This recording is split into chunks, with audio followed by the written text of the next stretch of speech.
Bonjour Catherine, bonjour à tous nos auditeurs. Comme toujours, nous consacrerons la première partie de notre programme à discuter d'événements récents. Aujourd'hui, nous parlerons de l'attentat qui a eu lieu à Paris mercredi matin dans les bureaux d'un journal français, mais aussi d'un cargo transportant des centaines de migrants syriens qui a été retrouvé en Méditerranée. Nous continuerons avec l'histoire incroyable d'une petite fille de 7 ans qui a survécu à un crash aérien et enfin, des résultats d'un sondage révélant quelles sont les résolutions les plus courantes en début d'année. Encore un attentat terroriste. Nous venons à peine de commencer l'année. Quand est-ce que ça va s'arrêter? Oui, Rylan, c'est très triste. Le président François Hollande a qualifié cet acte d'attentat d'une exceptionnelle barbarie. C'est un acte absurde et injustifié. C'est une exécution brutale. Comme tous les attentats terroristes. Mais continuons nos annonces. La deuxième partie de notre programme sera consacrée, comme toujours, à la culture française. Dans la leçon grammaticale, nous parlerons des locutions conjonctives. Jusqu'à ce que, parce que, pendant que, plutôt que et pourvu que. Et nous conclurons notre épisode avec un dialogue illustrant une nouvelle expression idiomatique. L'expression que nous avons sélectionnée est « n'y voir que du feu ». Très bon programme, Catherine. Comme toujours. Merci Rylan. Commençons notre émission.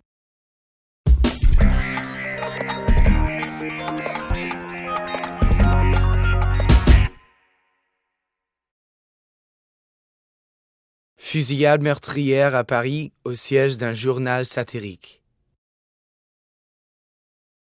Hier matin, 2 hommes masqués portant des fusils d'assaut et des lance-roquettes ont fait irruption dans les bureaux du journal Charlie Hebdo à Paris. Les hommes armés ont pénétré dans le bâtiment et ouvert le feu sur le personnel. Quand la police est arrivée, il y a eu une fusillade et les tueurs ont réussi à s'enfuir à bord d'une voiture volée. Selon certains rapports, il y a eu au moins 12 morts et 10 blessés, dont des journalistes, des membres de l'administration et des officiers de police qui ont assisté à la scène. Le président François Hollande a qualifié cet incident d'attentat terroriste. Nous sommes menacés parce que nous sommes un pays de liberté, a-t-il ajouté, lorsqu'il s'est exprimé en direct près des lieux de la fusillade. Des personnes ont entendu les terroristes crier « Le prophète est vengé ». Le dernier tweet, publié par le compte Twitter officiel du Charlie Hebdo, est un dessin représentant Abu al-Baghdadi, le dirigeant de l'État islamique.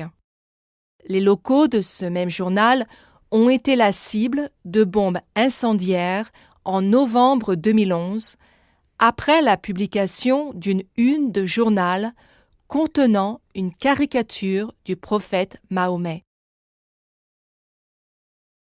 C'est une tragédie si absurde. C'est vraiment l'un des pires attentats terroristes de l'histoire de France. Et c'est un triste jour pour la liberté d'expression. Charlie Hebdo est une publication qui semble répondre aux intimidations en étant encore plus irrévérencieuse et choquante. Est-ce que c'est intelligent de réagir comme ça? Les journalistes veulent montrer qu'ils n'ont pas peur. Mais leur décision éditoriale affecte d'autres personnes. Le gouvernement français a dû fermer des ambassades et des écoles dans 20 pays par peur de représailles quand le journal s'est moqué du prophète Mahomet. Tu dois comprendre que Charlie Hebdo s'inscrit dans une vieille tradition du journalisme français, une tradition qui allie satire et provocation et qui frise parfois l'indécence. Au XVIIIe siècle, la cible était la famille royale. De nos jours, ce sont les politiciens, la police, les banquiers, les féministes, l'énergie nucléaire. Et l'islamisme? Ils se moquent de tout le monde et ils sont prêts à tout pour exprimer leurs idées. Quoi qu'on puisse penser de ces publications, la liberté d'expression doit être respectée.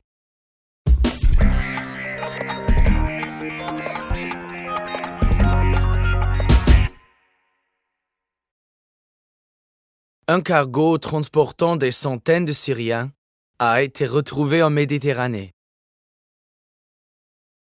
Un navire transportant des centaines de migrants syriens a été retrouvé par les gardes-côtes vendredi au large de l'Italie. Les Zadines avaient été abandonnés par des trafiquants. Ce cargo a été remorqué dans le port italien de Corigliano. Les passagers sont sains et saufs et sont en train d'être transférés dans des centres d'accueil pour immigrés dans toute l'Italie. Les Zadines transportaient 359 migrants illégaux, parmi lesquels se trouvaient des enfants et des femmes enceintes.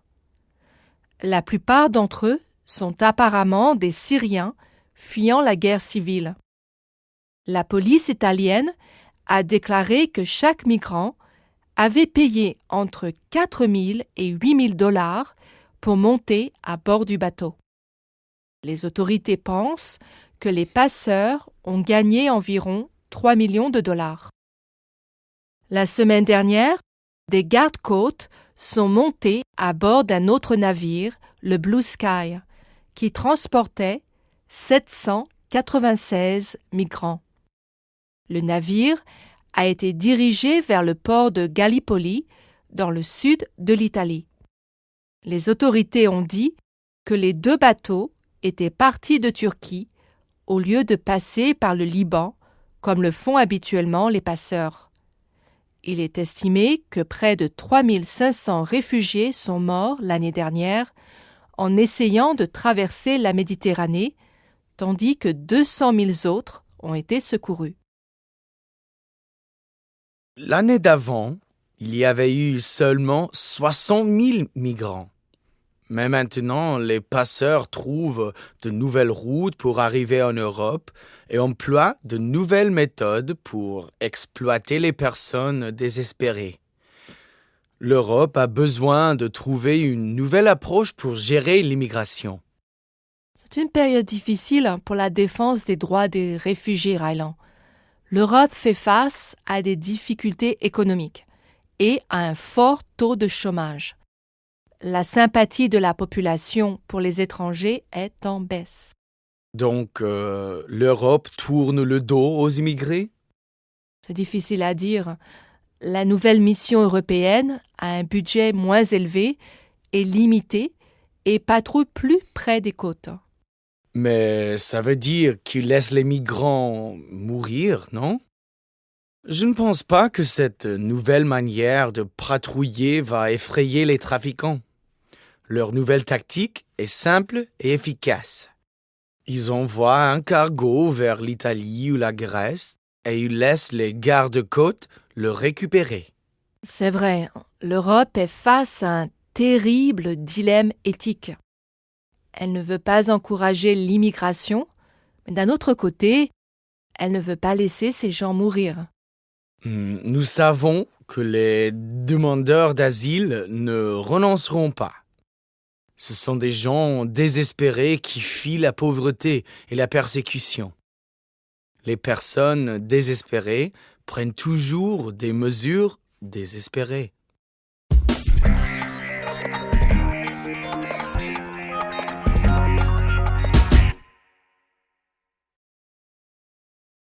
Une petite fille de 7 ans survit au crash aérien qui a tué toute sa famille.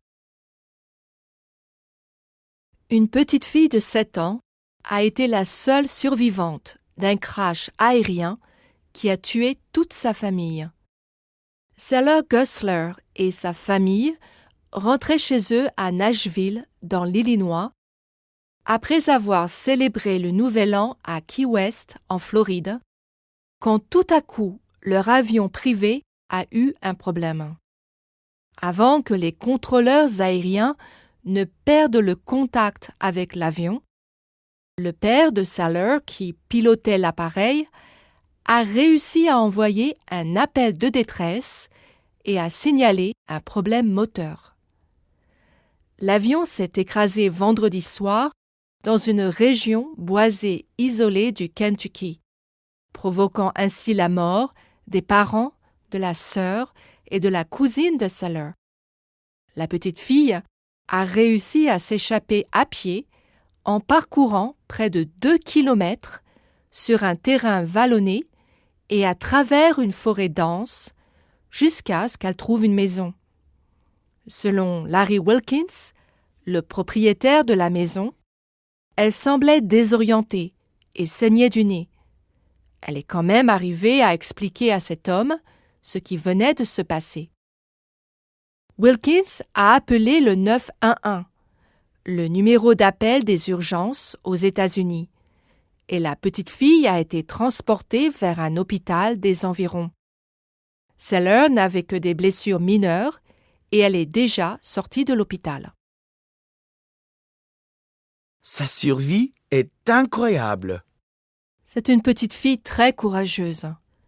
Je n'arrive pas à croire que quelqu'un d'aussi jeune soit parvenu à surmonter de telles difficultés, surtout après ce qu'elle a vu, après avoir été témoin de la mort de ses parents. C'est remarquable qu'elle ait réussi à rester forte et à garder son calme. Cette histoire est incroyable. Elle n'a eu que des égratignures et un os du poignet cassé. Après le crash, la petite fille a réussi à s'extirper de l'appareil et a marché pendant 20 minutes en direction d'une lumière qu'elle voyait à distance. Elle a choisi le meilleur chemin car toutes les autres directions l'auraient menée à s'enfoncer davantage dans les bois. Et n'oublie pas qu'elle était pieds nus et qu'elle portait un short et un t-shirt alors qu'il faisait à ce moment-là 3 degrés Celsius dans les campagnes du Kentucky. C'est une petite fille remarquable, avec qui elle va vivre maintenant. Je pense que sa demi-sœur va la prendre chez elle. Donc, j'imagine que c'est une histoire qui se termine bien après tout, non? Eh bien, c'est quand même une histoire tragique. Nous sommes tous très heureux que Sellers ait réussi à survivre. C'est presque un miracle. Néanmoins, elle va avoir besoin de soutien. C'est pour ça qu'un ami de la famille a créé un fonds pour lui assurer le soutien émotionnel, physique et éducatif dont elle aura besoin dans les années à venir.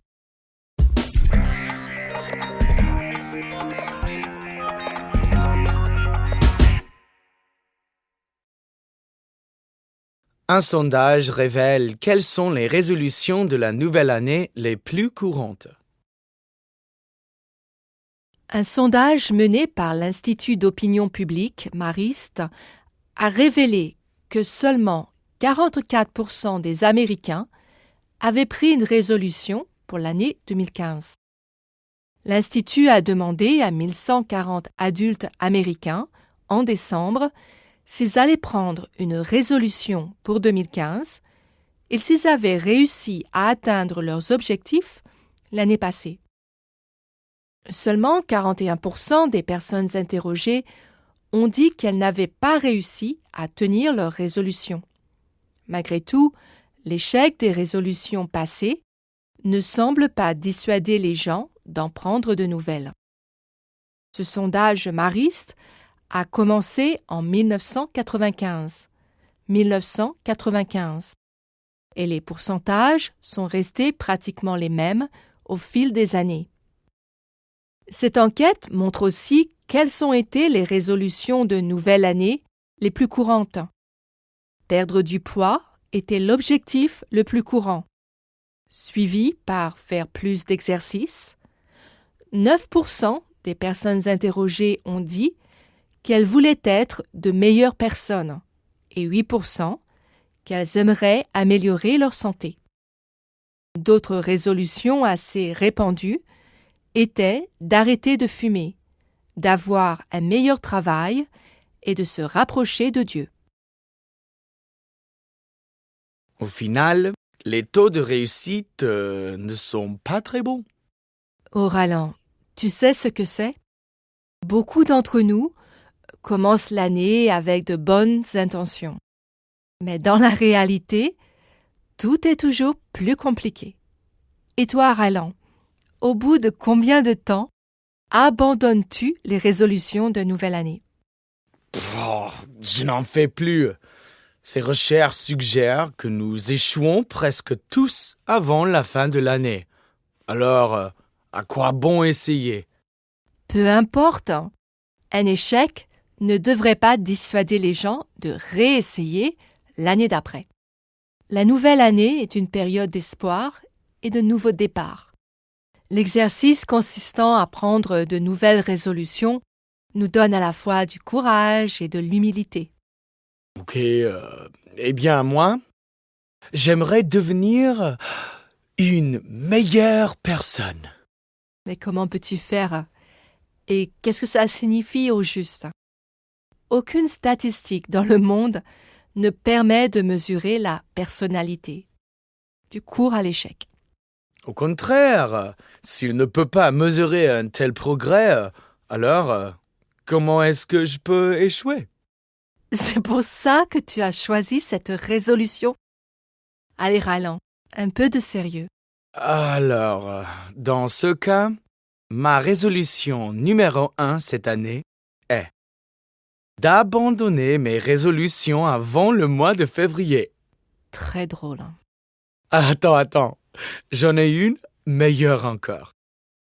J'ai l'intention de rester exactement le même que l'année dernière. Je parie que je vais réussir à la tenir celle-là.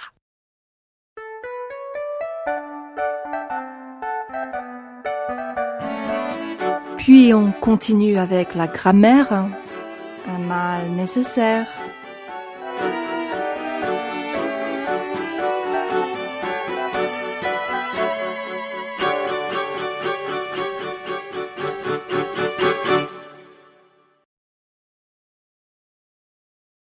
Conjunctive phrases jusqu'à ce que, parce que, pendant que, plutôt que, and, pourvu que.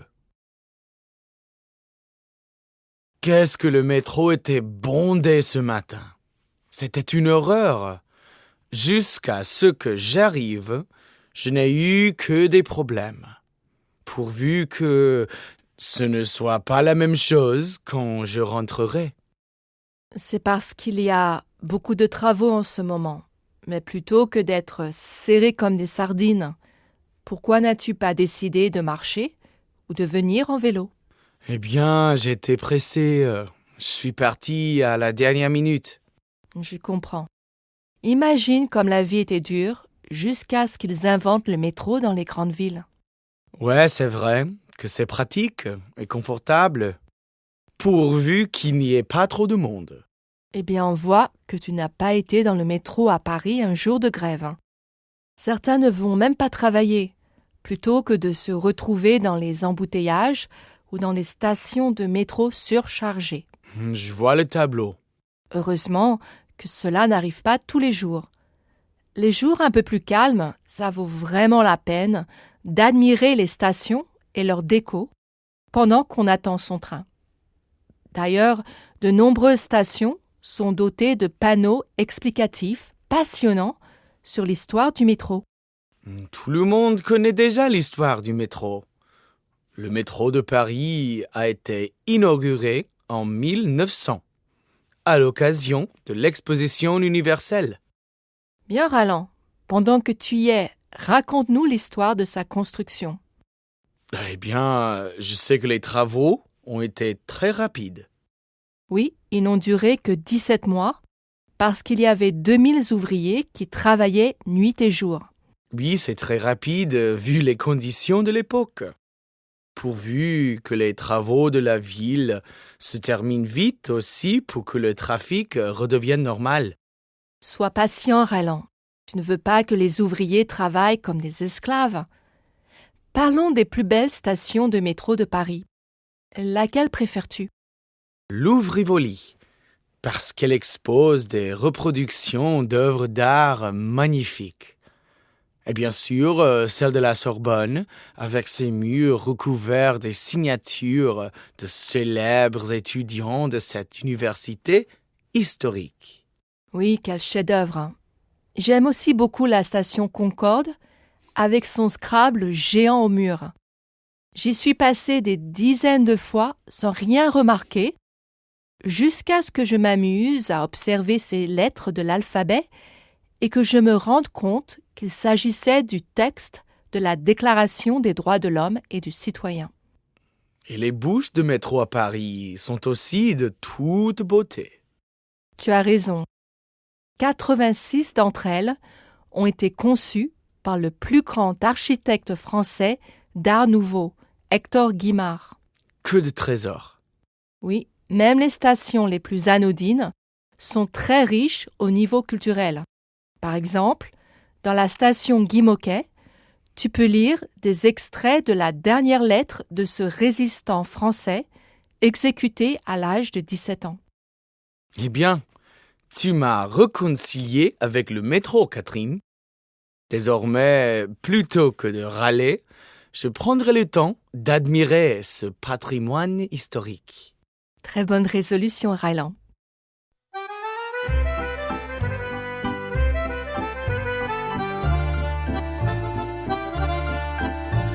On termine avec les expressions idiomatiques au goût chic.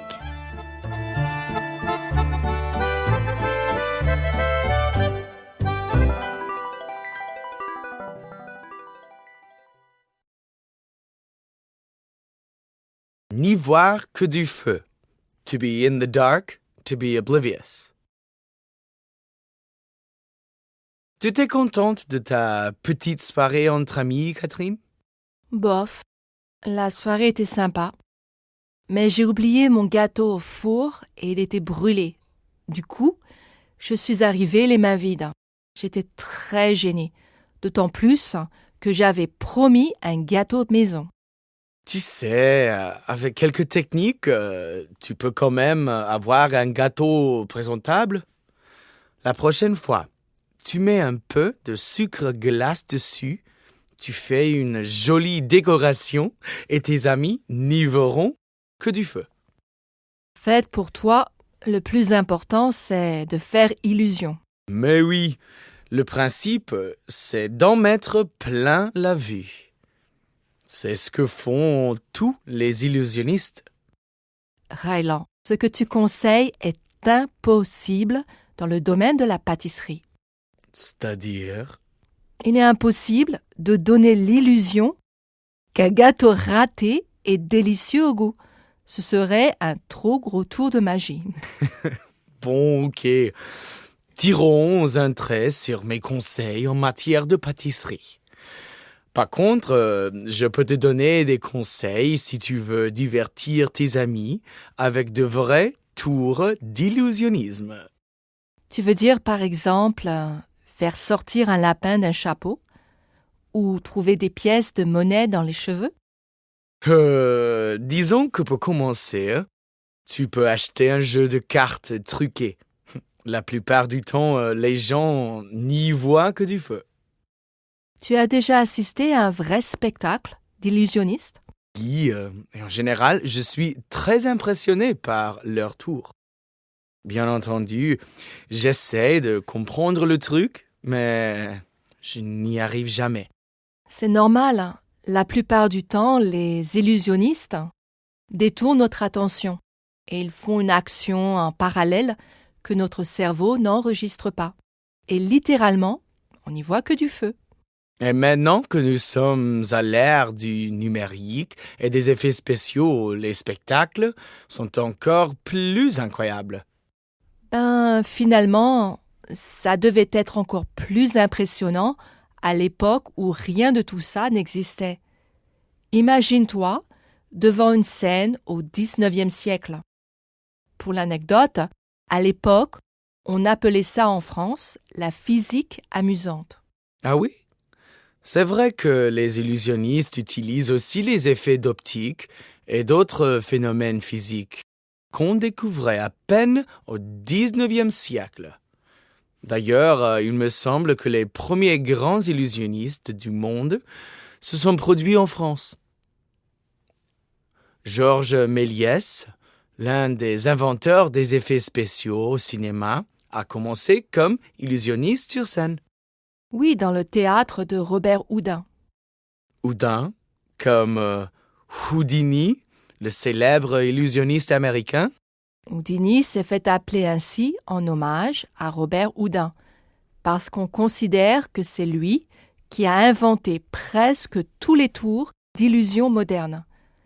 Il utilisait, dans son théâtre à Paris, les dernières technologies, avec des automates et des machines invisibles.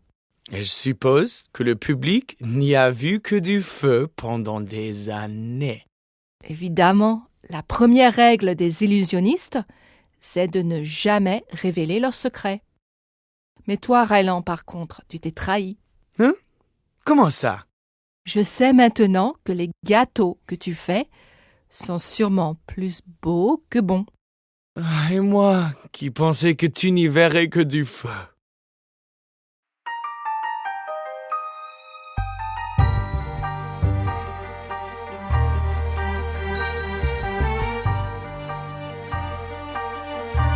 Eh bien, chers amis, cela conclut l'émission de cette semaine. Comme toujours, nous vous remercions d'avoir écouté. Et Catherine, tu prends le bus ou le métro ce soir? Allons, nous ne sommes pas à Paris. Ah, c'est vrai. J'avais presque oublié. Salut à tout le monde et nous vous retrouvons la semaine prochaine. Salut les amis. Bye bye.